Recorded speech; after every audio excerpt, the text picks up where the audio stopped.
Welcome back to the Health Longevity Secrets Show, and I'm your host, Dr. Robert Lufkin. Today, it's my pleasure to share this interview that I just did with Normanie Ricks on her program, The Health Facts with Normanie Ricks podcast. Normanie, who has spent nearly 15 years in the healthcare industry, has seen it all, from working with wounded warriors as an active duty lieutenant to working with babies with congenital brain tumors. Through this new podcast platform, she is now hoping to change the world, one episode at a time. She obtained degrees from both the University of Alabama at Birmingham as well as UCLA. Her podcast series, including this episode, is appearing on the YUR Health Network, that's spelled YUR. This remarkable network has a tremendous selection of excellent health-related content. It's already making a name for itself as the, quote, Netflix of health and wellness. And now, please enjoy this conversation with Normanie Ricks. Welcome to Health Facts with Normanie Ricks. I am your host, Normanie Ricks. I like to start off each episode with a little known health fact. Do you know what an interventional radiologist is? Most people don't. Most people know what radiology is, people who read x-rays, MRIs, ultrasounds, but an interventional radiologist does a lot more than that. I have the honor and pleasure of having Dr. Robert Lufkin on our show today. He is a legend in the field of interventional radiologists. He's been a doctor for over 43 years, and I am happy to have him on the show. Welcome to the show, Dr. Robert Lufkin. Thanks, Normanie. It's such a pleasure to be here with you. I love your program. I've watched your episodes, so it's a joy to be here. All right, thank you so much. So I just want to say that I cannot walk into a college or university without seeing your name on a book. So I know that you've authored many books about interventional radiologists, radiology, reading MRIs and stuff like that. And we're going to get into some recent books that you've written on certain discoveries. So I just want to start with, what is your story? How did you get started in the field of interventional radiology? Yeah, I grew up, my mom actually was a dietitian. So she was a certified dietitian and worked her whole life in hospitals and focusing on nutrition. So I was raised in an environment of following the food pyramid and, you know, the best things to eat, which at that time meant I was raised on low-fat foods. I was raised on margarine. I was raised on, anyway, you avoided eggs or egg yolk, anything with cholesterol in it. And what happened was through that experience, one, I became very interested in health, and then I went to medical school and became a physician, and radiology was the field that attracted me because it allowed me to specialize and look at many different types of diseases and different types of specialties. So it's been a satisfying course for me. Well, I did not know. I guess I was ignorant to the fact that interventional radiologists do procedures. Can you talk about some of the procedures? Because I think a lot of people don't know that. Yeah, sure. A lot of radiology is basically the interpretation of X-rays, as you know, CT scans, MR scans, ultrasounds, that sort of thing. And that's what the majority of radiologists do. But a smaller portion of radiologists do things called, as you say, interventional procedures, where they actually perform things on a patient. And typically, these are using the imaging studies like ultrasound or CT or MR to guide the procedure. And that procedure may be an imaging guided biopsy. For example, when people have a mammogram and a biopsy from the mammogram, it is directed by the radiologist using the mammogram to guide it. Also, you can do any basically you can do interventional procedures anywhere in the body. A very large area of interventional procedures, in addition to biopsies, are things called angiograms. And angiograms are where a tube or a catheter is put through the arm or leg into blood vessels. And these blood vessels can go all the way to the brain, or they can go to the heart, or anywhere that blood vessels go, these little tubes can go. And then through the tubes, you can deliver treatments. You can send contrast agents, which are things that make the pictures look better when you take an X-ray or CT.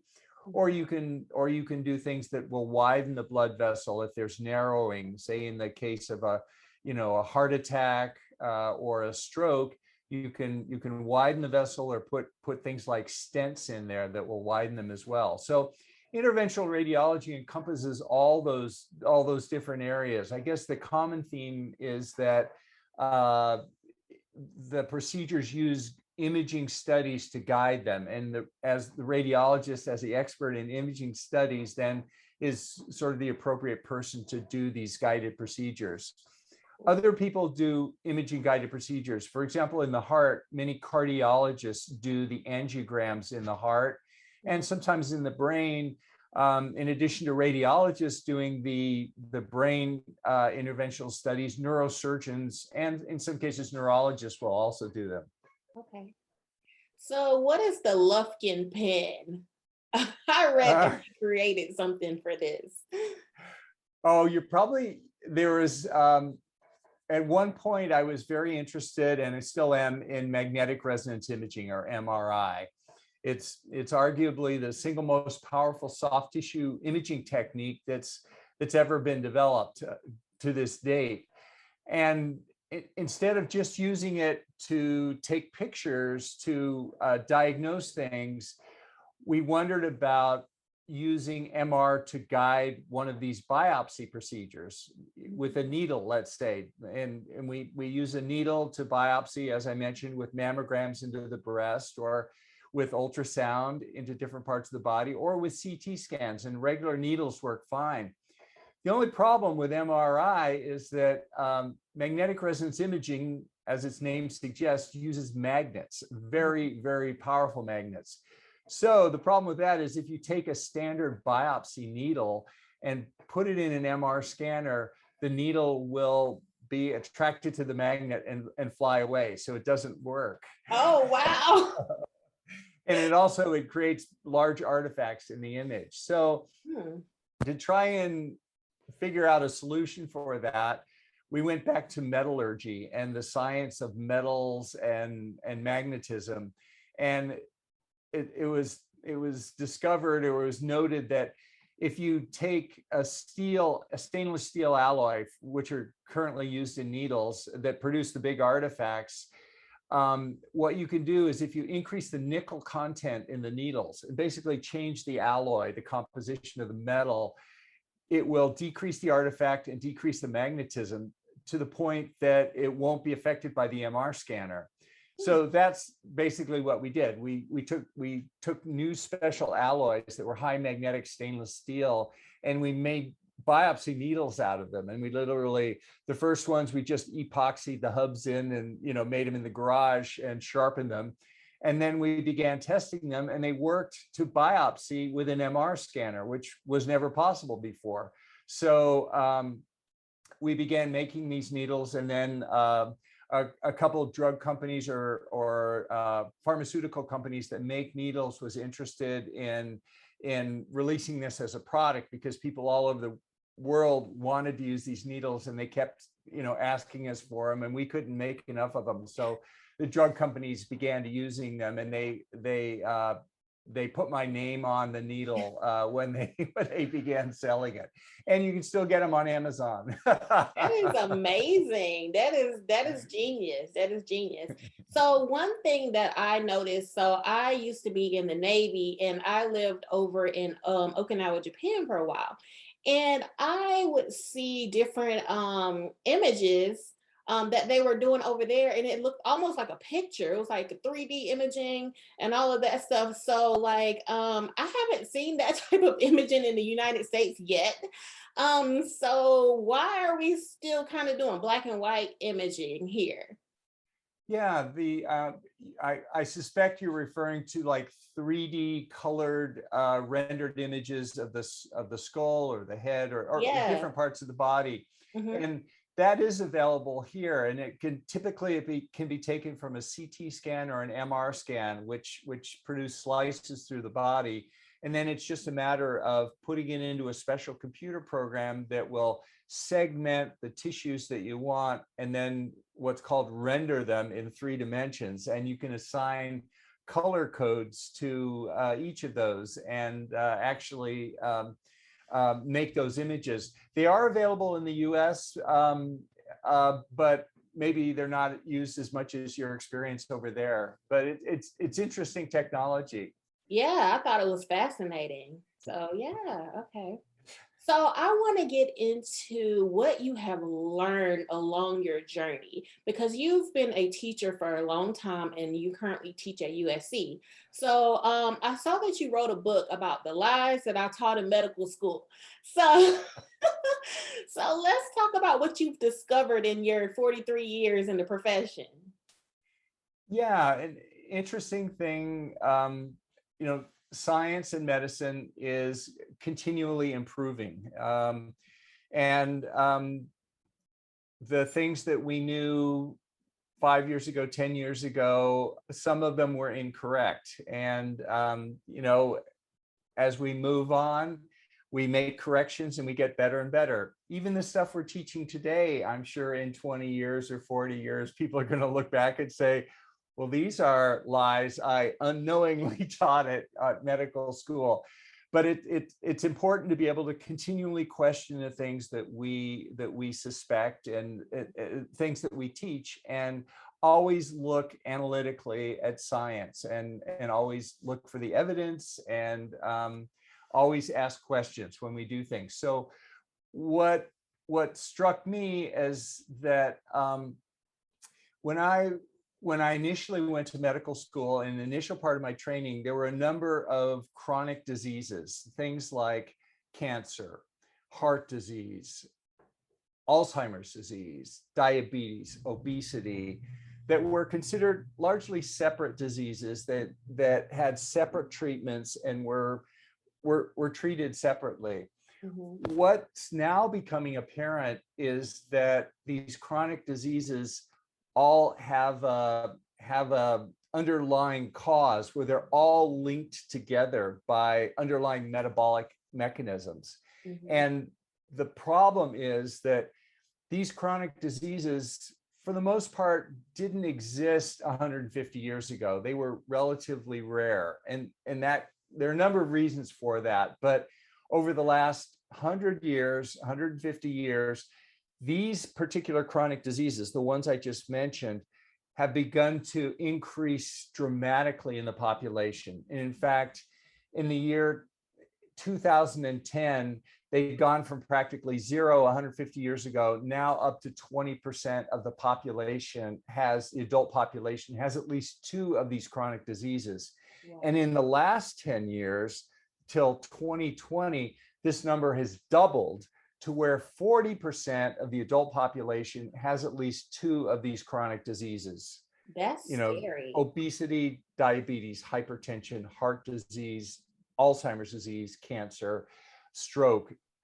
But the fascinating thing is that we're now discovering that these are all linked by underlying factors that we can control with our lifestyle. So that if you do one thing that will lower your risk of getting diabetes, let's say, it will also lower your risk of getting Alzheimer's disease, and also lower your risk of heart disease, and lower your risk of hypertension. And it's fascinating the way these are known. And many people and many physicians are still learning this, or they're not aware of it even. And there are a lot of misconceptions that have been popularized and taught in medical schools over the last few years that are still out there. that's what I was referring to, sort of with the lies that were unknowingly taught in medical school. So I think that from my medical experience, like you said, everything was treated separately. So there's a pill for hypertension, there's a pill for diabetes, there's a pill for this, there's a pill for that. But what I'm learning is like sugar and processed foods kind of leads to a lot of these things, and it's being termed or metabolic disorder at this point. Absolutely. And you've hit on a couple of key points. One is that we have treatments for type 2 diabetes. We give insulin. We have treatments for a heart attack. We put a stent in the blood vessel to the heart, which is the coronary artery, and the stent just opens up the narrowing, which is what causes the heart attack. The problem with those approaches are they only treat the symptom of the disease. In other words, if I have a heart attack, you put a stent in my heart to open up the blood vessel, that may keep me alive a little bit, but it doesn't change the underlying disease. In other words, all my other blood vessels continue to keep narrowing. Or if I have type 2 diabetes and you give me insulin, that will lower my blood sugar, but it won't stop the progression of all the other diseases, heart disease, ulcers, kidney disease, all the things that diabetics get. Yeah. And what we're learning now is the basic root cause of all these chronic diseases is, as you said, it's what are called lifestyle factors, which actually largely depend on a significant effect of the food we eat, which, as you said, processed foods are a big cause of that. And if we can avoid processed foods, we see people going off their hypertension medicines, they go off their diabetes medicines, they go off their heart medicines. This should only be done under a doctor's supervision, of course, but it's dramatic what can happen. I mean, I was on 4 prescription medicines for 4 of these chronic diseases. Wow. And by changing lifestyle factors, I was able to roll back and basically stop all the prescriptions, and the diseases just basically went away. That's an awesome story. I find it interesting that you mentioned Alzheimer's in that group of other things. So how is it related to Alzheimer's? Because that's kind of like the red sore thumb. What's going on with that? Yeah. All the other diseases that I mentioned, all the other chronic diseases have a medical treatment. In other words, insulin for type 2 diabetes, but those medical treatments don't get to the root cause. Alzheimer's disease is unique in that we don't even have a medical treatment that works to change the course of Alzheimer's disease. There are a few drugs, but it's known they don't really change the ultimate course of Alzheimer's disease. So Alzheimer's disease is particularly the lie or the misconception that was taught in medical schools for many years and is still believed to be the main cause of Alzheimer's disease. And many drug companies are looking at this as the cause of Alzheimer's disease. It now appears that Alzheimer's disease is not necessarily caused by amyloid plaques. And in fact, amyloid plaques, although they occur with Alzheimer's patients, they also occur with other patients. And some Alzheimer's patients don't actually even have them. So they're probably a red herring that's a distraction. What's now understood to be the root cause of Alzheimer's disease is inflammation and insulin resistance, which are the same root causes of all the other diseases that processed foods and other lifestyle factors contribute to. So what we're finding is that Alzheimer's disease, which in the past was not treatable and not preventable, and there's still no drug for Alzheimer's disease that works. What people are finding, though, even with Alzheimer's patients, by changing their diet and eliminating processed foods, and especially going to what's called a ketogenic diet, they're able to reverse many of the symptoms, and in many patients prevent Alzheimer's disease from coming on. So Wow. Alzheimer's disease is very similar to heart disease and the other chronic diseases in that it has its basis in inflammation and insulin resistance. It's just that it occurs in the brain. Alzheimer's disease has been referred to as type 3 diabetes because it's also driven by these insulin factors that drive diabetes as well. And the risk of diabetes increases the risk of Alzheimer's disease too. But the great message for all of us is that there's certain things we can do in our lifestyle with eliminating processed foods and exercise, and specific things we can do with fasting and sleep and eliminating stress. And when we do those, it decreases our risk across the board for obesity, hypertension, diabetes, heart disease, stroke, cancer, and Alzheimer's disease. So by doing all these things, we lower our risk for all these chronic diseases. Okay. So I wanted to ask you, does the brain look different on like an MRI when a person has Alzheimer's? Like, how do you know that it's like inflammation of the brain that causes Alzheimer's? Like, when was that discovery made?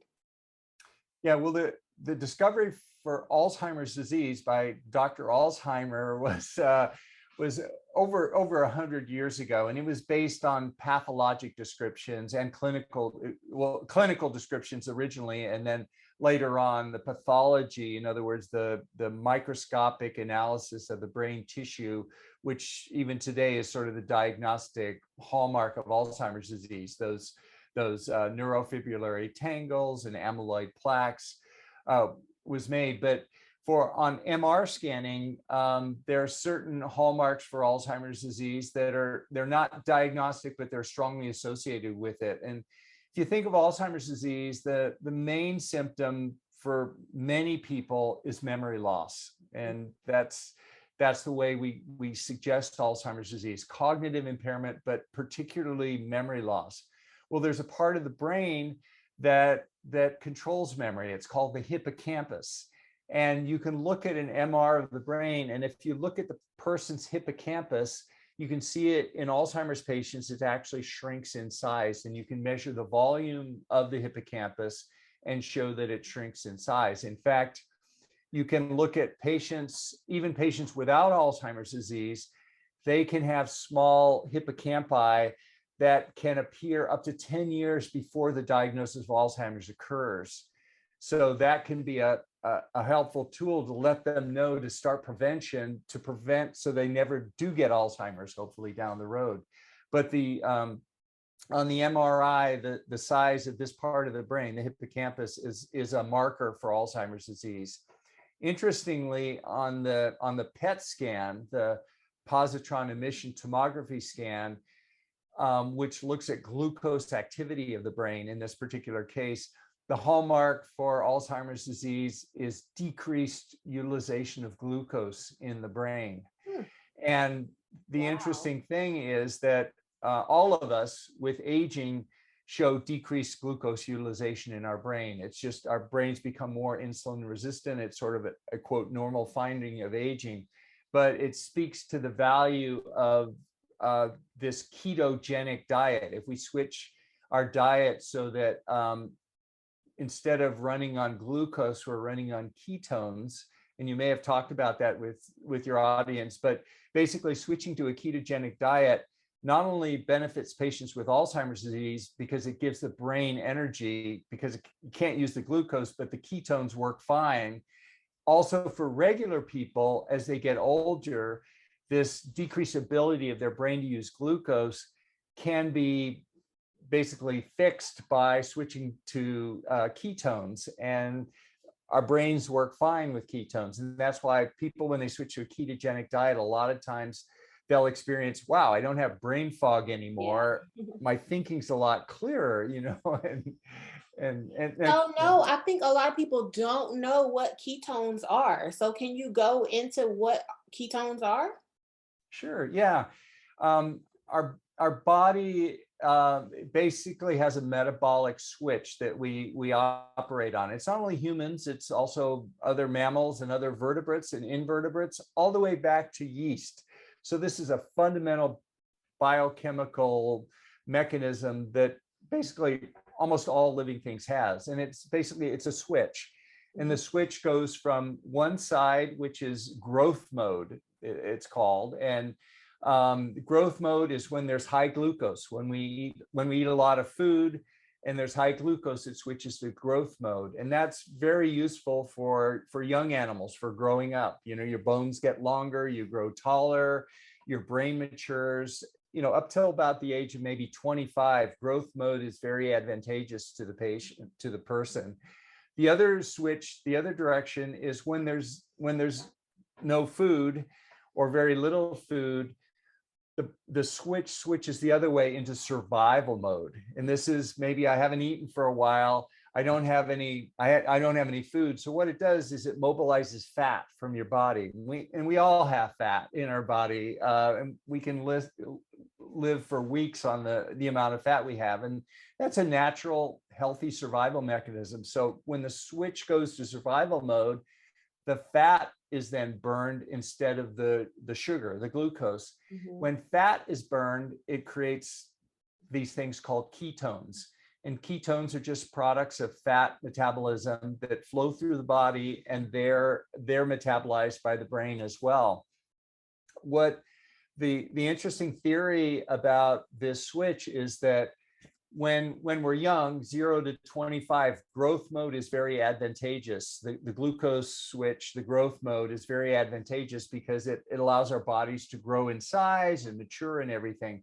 After about age 25, though, the growth mode continues to stimulate our bodies, but we can't grow taller necessarily. Right. We just grow wider. We grow wider and heavier. And we also, there's evidence to suggest that this is what drives the chronic diseases and everything, all the diseases we mentioned, and actually drives aging all together. So there's growing evidence to suggest that as you get older, over age 25 or 30, the healthy mode to be in is the survival mode, and running on ketones puts you in that mode.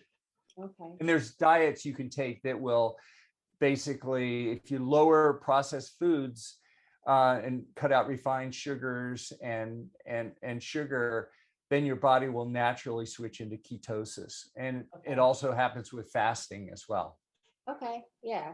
So what I hear you saying is intermittent fasting, decrease sugar and processed foods, exercise, and we know drink a lot of water. So if you do those 4 things, you can eliminate a lot of chronic illnesses. There's two other things with the diet. You're right on, though. Let me know. Yeah, with refined foods are made up, as you said, with high sugar and high processed carbohydrates. So eliminate starches and sugars. But there's also refined fats that are unhealthy, that drive inflammation. And those are called seed oils, things like canola oil, oils made from seeds. So those are also used in processed foods because they last for a long time on the shelf. So if possible, avoid those. And then for many people, grains are a problem also. Certainly is it because of allergies? The grain, you have an allergy to it, which causes inflammation. Is that correct?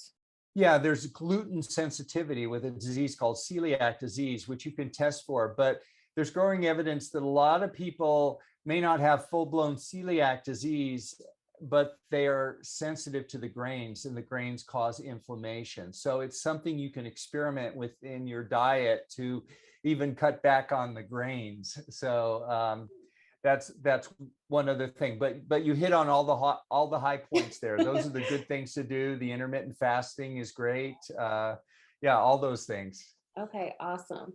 So, Dr. Lufkin, how can people get in touch with you, and what can you offer them if they do get in touch with you? Well, my website is just my name, robertlufkinmd.com. We have a podcast that people can listen to on there, a weekly podcast with information, We also have a metabolic health summit. That's a free summit. That information is available on the website that people can attend.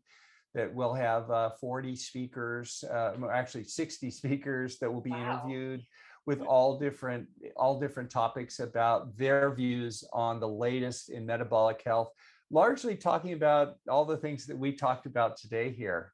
Okay. What is the name of the podcast? The podcast is called Health Longevity Secrets. Okay, there we go. And I think if you just search for my name, you can find it in there on anywhere Apple Podcasts are. All right. Well, I just want to thank you so much for being a guest on Health Facts. And I want to thank you for everything that you've contributed to the profession over 43 years and lots of articles and books and documents. And everybody can find them at their universities and colleges. So thank you so much for everything that you've done throughout your years. Thanks so much, Normanie. It's an honor and a pleasure to get to know you better and be on this show. Look forward to doing it again sometime. All right. Thank you so much. And this brings us to the end of another episode. If you like what you hear, please consider supporting the work that we do, as well as joining us on your personal health longevity journey. You can do both by becoming a member of our community. The benefits include a private messaging area, live QA sessions, weekly video premieres, product discounts, free giveaways, and much more. You can join for as little as $1 per month, and the first month is free. See the link in the show notes for more information. This is for general information and educational purposes only, and it's not intended to constitute or substitute for medical advice or counseling. The practice of medicine or the provision of healthcare, or diagnosis or treatment, or the creation of a physician, patient, or clinical relationship. The use of this information is at their own user's risk. If you find this to be on the value, please hit that like button to subscribe to support the work that we do on this channel. And we take your suggestions and advice very seriously, so please let us know what you'd like to see on this channel. Thanks for watching, and we hope to see you next time.